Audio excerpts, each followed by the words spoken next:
169장 찬양하겠습니다.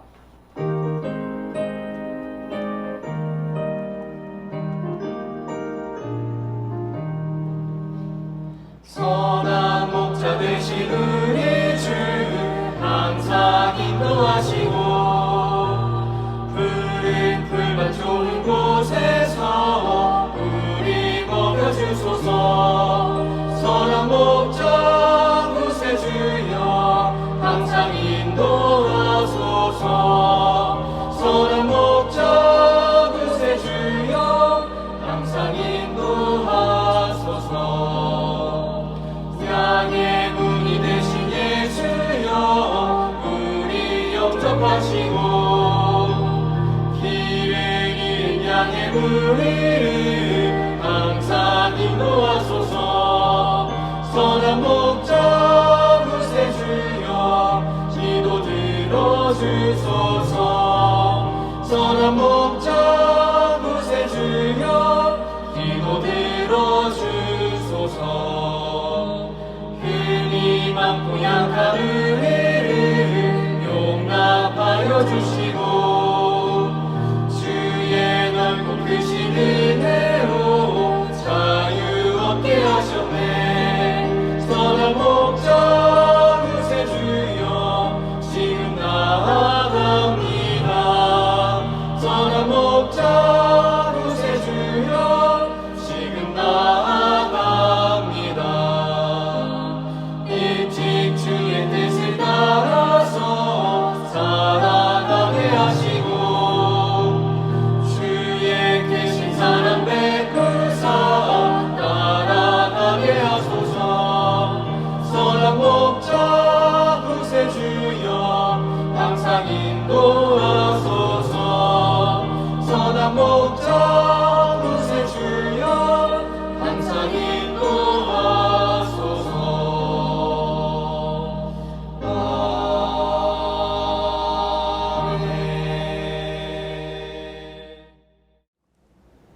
기도하겠습니다. 거룩하신 하나님, 오늘도 하루를 하나님께서 은혜의 선물로 허락하여 주시고 하루의 문을 열며 감사함으로 주의 보좌 앞에 나와 예배로 영광 돌릴 수 있도록 은혜를 주며 감사드립니다. 하나님, 예수 밖에 있고 세상 속에 속하여 살아가던 우리를 예수 그리스도의 보혈로 말미암아 건지시고 하나님께서 함께 하시는 그 사랑을 날마다 확증해 주셔서 감사드립니다. 때로는 우리의 삶을 우울의 영이 감쌀 때가 있습니다. 또한 절망의 영이 감쌀 때가 있습니다. 그 어떤 것도 할 수 없는 것처럼 내 삶이 마치 비루한 인생인 것처럼 홀로 놓여있는 것처럼 그런 삶을 살아갈 때가 있습니다. 그때 하나님, 우리가 세상이 속삭이는 그 음성에 집중하지 않게 하시고 내 내면의 소리에 집중하지 않게 하시고 오직 임마누엘 되셔서 지금 우리와 함께 하시는 예수 그리스도의 음성과 주의 임재만을 바라보며 나아갈 수 있는 믿음을 허락하여 주시옵소서. 그래서 세상 속에서 우리가 굳건히 서서 주의 말씀으로 이겨내며 주의 말씀을 녹여내며 살아갈 수 있는 그리스도인 되게 하여 주시옵소서. 오늘도 주님의 말씀 앞으로 나아갑니다. 하나님의 말씀을 통하여 위로받고 또한 세임 얻어 세상 속에서 주의 백성으로 살아가기 원합니다. 말씀을 통해 아버지의 마음을 깨닫게 하시고 주께서 말씀하시는 그 은혜를 우리가 바라보게 하여 주시옵소서. 그렇게 행하실 주님 믿고 감사드리며 사랑하는 우리 구주 예수 그리스도 이름으로 기도드립니다. 아멘. 하나님께서 오늘 우리에게 주신 말씀은 레위기 5장 말씀입니다.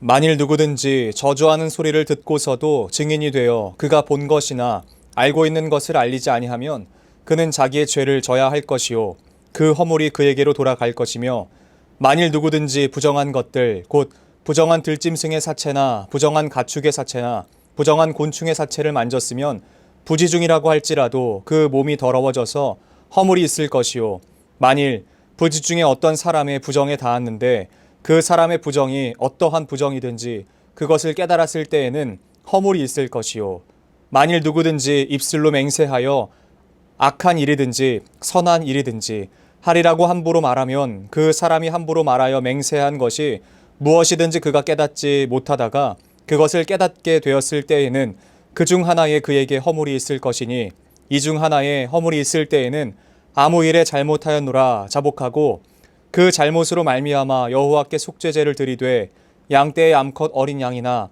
염소를 끌어다가 속죄제를 드릴 것이요 제사장은 그의 허물을 위하여 속죄할지니라. 만일 그의 힘이 어린 양을 바치는 데에 미치지 못하면 그가 지은 죄를 속죄하기 위하여 산비둘기 2마리나 쥐비둘기 새끼 2마리를 여호와께로 가져가되 하나는 속죄 제물로 삼고 하나는 번제물을 삼아 제사장에게로 가져갈 것이요 제사장은 그 속죄 제물을 먼저 드리되 그 머리를 목에서 비틀어 끊고 몸은 아주 쪼개지 말며 그 속죄 제물에 피를 제단 곁에 뿌리고 그 남은 피는 제단 밑에 흘릴지니 이는 속죄제요. 그 다음 것은 규례대로 번제를 드릴지니 제사장이 그의 잘못을 위하여 속죄한즉 그가 사함을 받으리라. 만일 그의 손이 산비둘기 2마리나 쥐비둘기 2마리에도 미치지 못하면 그의 범죄로 말미암아 고운 가루 10분의 1 에바를 예물로 가져다가 속죄제물로 드리되 이는 속죄제인즉 그 위에 기름을 붓지 말며 유향을 놓지 말고 그것을 제사장에게로 가져갈 것이요 제사장은 그것을 기념물로 한 움큼을 가져다가 제단 위 여호와의 화제물 위에서 불사를 지니 이는 속죄제라. 제사장이 그가 이 중에서 하나를 범하여 얻은 허물을 위하여 속죄한즉 그가 사함을 받으리라. 그 나머지는 소제물 같이 제사장에게 돌릴지니라. 여호와께서 모세에게 말씀하여 이르시되 누구든지 여호와의 성물에 대하여 부지 중에 범하였으면 여호와께 속건제를 드리되 내가 지정한 가치를 따라 성소의 세겔로 몇 세겔 은에 상당한 흠 없는 순양을 양떼 중에서 끌어다가 속건제로 드려서 성물에 대한 잘못을 보상하되 그것의 5분의 1을 더하여 제사장에게 줄 것이요 제사장은 그 속건제의 순양으로 그를 위하여 속죄한즉 그가 사함을 받으리라. 만일 누구든지 여호와의 계명 중 하나를 부지 중에 범하여도 허물이라 벌을 당할 것이니 그는 내가 지정한 가치대로 양떼 중 흠 없는 순양을 속건제물로 제사장에게로 가져갈 것이요 제사장은 그가 부지 중에 범죄한 허물을 위하여 속죄한즉 그가 사함을 받으리라. 이는 속건제니 그가 여호와 앞에 참으로 잘못을 저질렀음이니라. 아멘. 저는 오늘 본문 말씀 중에서 11절부터 13절까지의 말씀을 중심으로 만일 그의 힘이 미치지 못하면 이라는 제목으로 잠시 하나님의 말씀을 증거하도록 하겠습니다. 레위기의 구조는 1장부터 7장까지는 제사법에 대해서 2번 반복해서 설명하고 그 이후 8장부터는 율례 혹은 규례라고 불리는 말씀들이 기록되어 있습니다. 같은 제사법이 2번 기록된 이유는 이스라엘 백성이 지켜야 하는 제사법, 그리고 제사장이 제사장으로서도 살아가지만 동시에 그도 하나님 앞 백성입니다. 그래서 하나님 앞에서 죄인이기에 그들이, 제사장들이 지켜야 하는 제사법에 대해서 기록하고 있습니다. 오늘 본문인 5장은요, 지난 시간 함께 봤던 4장에 이어서 속죄제에 대해서 다루고 있습니다. 속죄제는 히브리어로 하타트라는 말에서 파생된 하타라고 말합니다. 속죄를 위한 제사가 속죄제인데 사실은 하타트라는 단어가요, 그 자체가 바로 죄라는 말입니다. 그러므로 속죄제는요, 죄를 용서받기 위해서 드리는 제사라는 것을 우리가 알 수 있죠. 4장부터 계속해서 설명하는 것은 속죄제의 방법입니다. 속죄, 즉 죄에 대해 용서를 받아야 하는 상황이 생겼을 때에 어떻게 해야 되는지를 말씀하고 계십니다. 번제, 소제, 화목제, 속죄제, 속건제, 이 5가지의 제사 중에서요, 반드시 한 가지만 드려야 한다라고 가정한다면요, 다른 그 어떤 제사가 아니라 반드시 속죄죄를 드려야 합니다. 그만큼 죄에 관련된 그 문제는 해결해야 하는 문제이기 때문에 이 제사가 그 어떤 제사보다 반드시 필요한 제사인 것이에요. 먼저는 4장에서 봤던 것처럼 제사장의 범죄로 말미암아 백성에게 죄가 되었을 때에는 숫송아지를 제물로 가져와야 합니다. 그리고 그 다음 족장일 경우에는요, 죄를 지었을 때 그는 순염소를 드리라 라고 말씀하고 있습니다. 다음은 무엇인가요? 다음은 백성입니다. 평민의 경우에는요, 암염소를 끌고 와서 속죄제로 드리라고 말씀하십니다. 그리고 부지 중에 죄를 짓게 된 사람의 경우에는 어린 암양이나 염소로 속죄제를 드리라고 말씀하시죠. 계속해서 읽어 나가다 보면요, 한 가지를 알 수 있어요. 그것은 바로 하나님께서 그 제물의 정도를요, 조금씩 축소하고 계시는 것처럼 보입니다. 송아지에서 순염소, 그 다음에 암염소로 가거나 아니면 암양 점점 축소되고 있는 것이죠. 그도 그럴 것이 축소된다라고 말씀드릴 수밖에 없는 이유는요. 당시에 송아지의 가격은 약 40데나리온에서 50데나리온이었다고 합니다. 그리고 순양과 순염소는 한 마리에 8데나리온이라고 이야기합니다. 그리고 암염소나 암양은 대략 4에서 5데나리온이라고 이야기합니다. 단순히 재정적인 수치만 줄어드는 것이 아니라 실제로 눈에 보이는 그 재물의 크기도 작아지고 있어요. 그런데 암양도 드리지 못하는 상황에 있는 사람도 있겠죠. 가끔요, 우리가 삶을 살아가다 보면요, 돈이 없어도 이렇게 없을 수 있나? 이렇게까지 돈이 없을 수 있나? 싶을 정도로 돈이 없을 때가 있습니다. 진짜요. 단돈 1,000원짜리 한 장이 없을 때가 있어요. 정말로. 왜 사람이 살면서 재정적으로 어려움을 겪지 않고 평생을 풍요롭게 살아갈 수 있겠습니까? 그런데 그런 문제를 겪고 있는 그 말 그대로 재정적으로 여유가 없는 사람은요, 송아지는 고사하고 암양도 드릴 형편이 없고 못 되는 사람이 있겠죠. 그러면 그 사람은 그 죄를 지었을 때 그냥 죽어야 마땅합니까? 아니에요. 하나님께서요, 그에게 해결책을 허락하세요. 그것은 먼저 아시겠어요? 비둘기입니다. 산비둘기가 되었든 집비둘기가 되었든 하나님은 상관없다라고 말씀하세요. 이 말은 무엇인 줄 아시겠어요? 산비둘기도 괜찮다는 이 말이요. 그것은 너가 죄를 용서받기 위해서 새를 잡는 노력만 한다면 나는 너의 죄 용서할 거야 라는 것이에요. 하나님의 마음이 무엇인 줄 아시겠습니까? 그런데 정말 중요한 것은요, 이제부터예요. 왜냐하면 이 말은 사실은 여기에 기록되어 있으면 안 되는 말이기 때문에 그래요. 분명 여러분, 이 제사는 어떤 제사인가요? 속죄제입니다. 죄를 용서받기 위해서 드리는 제사입니다. 제사 중에서요, 특별히 죄를 용서받기 위해서 드려야 되는 제사예요. 그런데 여러분 너무나 잘 아시는 것처럼요, 히브리서 안에서는요, 제사에서 특별히 죄를 용서받기 위해서는요, 반드시 필요한 것이 이것이라고 이야기합니다.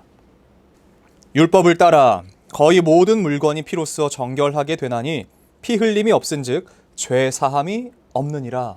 아멘. 여러분, 피 흘림이 없으면 죄 사함이 없는 것이에요. 죄를 용서받기 위해서는요, 반드시 피 흘림이 필요해요. 그런데 비둘기도 못 드리는 사람, 여러분, 그들에게 곡식으로 제사를 드리라는 말은요, 사실 율법과 부딪히죠. 왜요? 피 흘림이 없으면 죄 사함이 없는데요. 그런데 하나님께서는요, 비둘기도 제사할 수 없는 사람에게 이렇게 하라고 말씀하시는 거예요. 비둘기도 가지고 올 수 없는 사람에게 이렇게 하라고 말씀하세요. 오늘 본문 중에서 11절 말씀입니다. 만일 그의 손이 산비둘기 2마리나 집비둘기 2마리에도 미치지 못하면 그의 범죄로 말미암아 고운 가루 10분의 1 에바를 예물로 가져다가 속죄 제물로 드리되 이는 속죄제인즉 그 위에 기름을 붓지 말며 유향을 놓지 말고. 아멘. 가루를 가지고 와서 제사를 하래요. 곡식을 가지고 와서 제사를 하래요.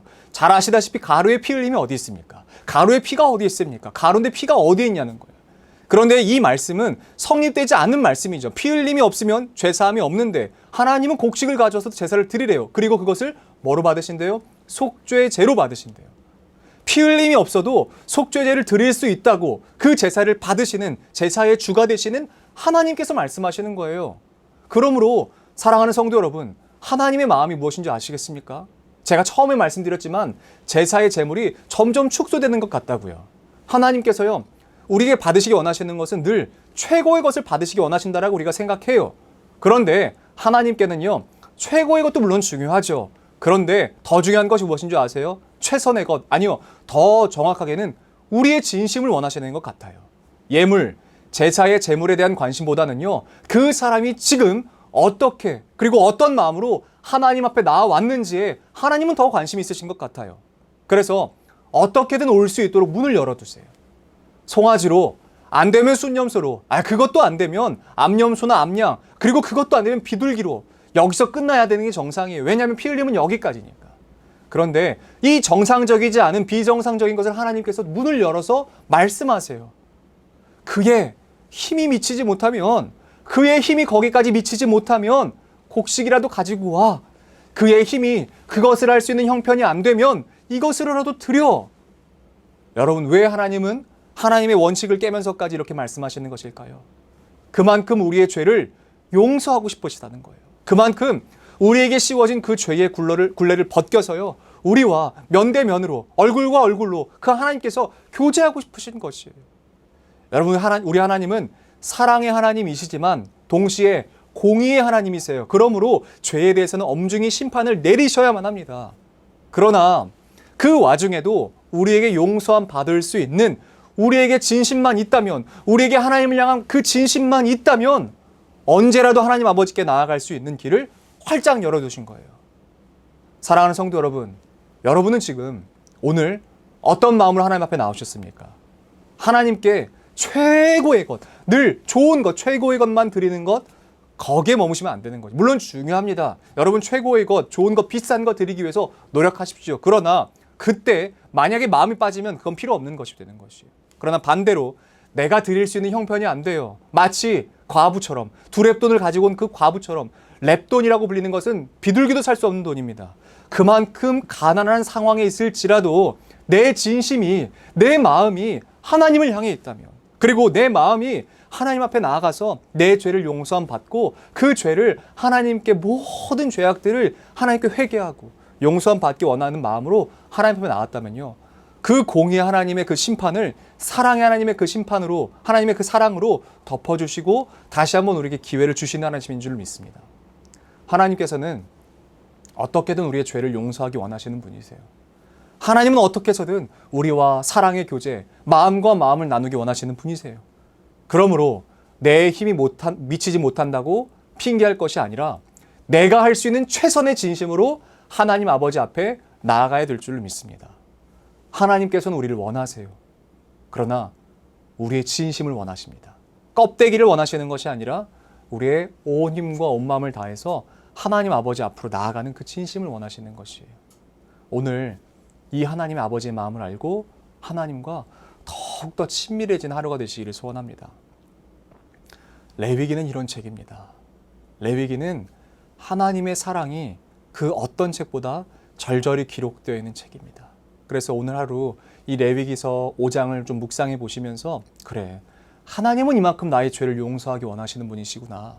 하나님은 이만큼 나에게 사랑을 말씀해 주시고 싶으셔서 나에게 씌워져 있는 그 죄를 해결하고 싶으신 분이시구나 라는 것을 다시 한번 깨달아서 주님의 사랑을 오해하신 적이 있다면 다시 정리하시고 하나님께 더 나아가시는 저와 여러분들이 되시기를 우리 구주 예수 그리스도의 이름으로 축복합니다. 살아계신 하나님, 송아지의 힘이 미치지 못하면 순염소, 그것도 안 되면 암양을 가지고 와서, 그것도 안 되면 비둘기를 가지고 와서 제사를 드리라고 말씀하십니다. 우리의 상식은 거기에 멈춰야 하는 것인데 하나님은 한 걸음 더 나아가십니다.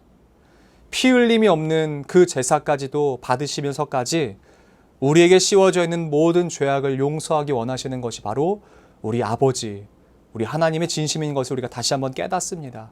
주님, 그러므로 우리가 앞으로 하나님 보좌 앞으로 나아갈 때에 껍데기만 나아가지 않게 해주시고 온 힘과 온 마음 전심을 다하여서 진심으로 주님 보좌 앞으로 나아가서 하나님과 교제하고 주님께 내 삶을 드릴 수 있는 우리 모두의 삶이 되게 하여 주시옵소서. 우리에서 주님께서 가르치신 기도로 오늘 예배를 마치도록 하겠습니다. 하늘에 계신 우리 아버지, 아버지의 이름을 거룩하게 하시며 아버지의 나라가 오게 하시며 아버지의 뜻이 하늘에서와 같이 땅에서도 이루어지게 하소서. 오늘 우리에게 일용할 양식을 주시고 우리가 우리에게 잘못한 사람을 용서해 준 것 같이 우리 죄를 용서해 주시고 우리를 시험에 빠지지 않게 하시고 악에서 구하소서. 나라와 권능과 영광이 영원히 아버지의 것입니다. 아멘.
주여